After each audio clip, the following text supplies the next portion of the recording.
the blind sage and the painted sky. In a mountain village where rivers whispered secrets to the stones and the wind carried the scent of pine, there lived a blind sage named Sahan. Though he had never seen the world with his eyes, the villagers sought him for wisdom, for his understanding of life was deeper than sight. One autumn afternoon, a young scholar named Arun arrived from the distant city. He had studied philosophy, science, and the great texts of the learned, and he had come to challenge the old sage's understanding of the world. A challenge of perception. Arun approached Sahan in the village square, where the elder sat beneath an ancient tree, listening to the rustling leaves.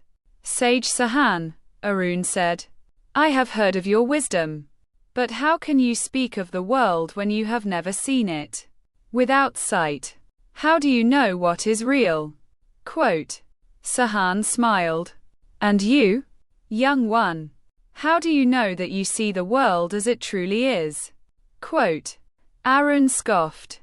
"I have eyes. I perceive light, color, movement. I see the sky, the trees, the mountains. I see reality itself." Sahan reached out his hand. "Describe the sky to me." Arun, slightly amused, obliged. "It is blue, sometimes streaked with white clouds. At dusk, it burns orange and red. At night, it turns black, lit by the stars." Sahan nodded. "And if no one had ever told you the sky was blue, how would you know its color?" Quote. Arun paused.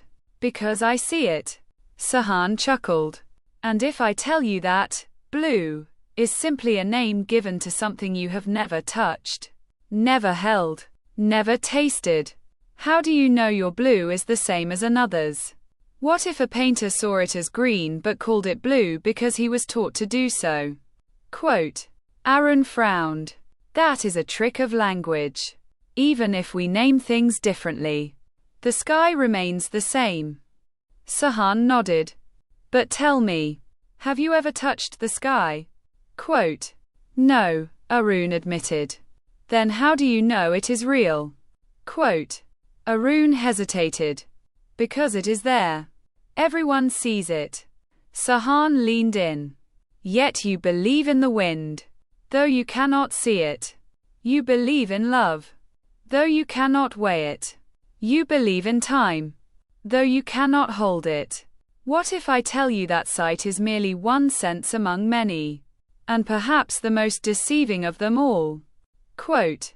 Beyond the eyes. Arun was silent. The village folk, who had gathered to listen, whispered among themselves. Sahan continued.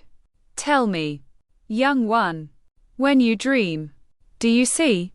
Quote. Arun nodded. "Yes, I see images, people, places, sometimes things I have never seen before." Sahan smiled. "And yet, your eyes are closed." Arun's breath caught in his throat. "What is sight, then?" Sahan asked. "Is it the eyes, or the mind that truly sees?" Quote. Arun felt his world tilt. He had spent his life trusting his senses, believing them to be the gatekeepers of truth.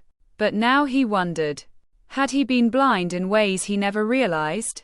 "You think I live in darkness," Sahan said gently. "But perhaps I live free from illusion, a different kind of sight." That evening, Arun sat beside Sahan as the sun dipped below the mountains.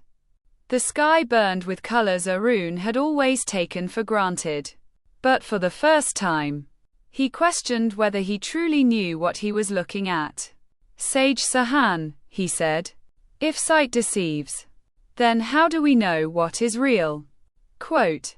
Sahan smiled. "By listening, feeling, understanding. Not with the eyes, but with the soul. Reality is not what the eyes see. It is what the heart perceives."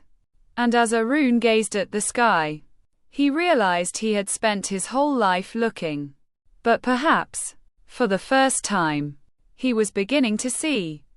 Reflection on the story.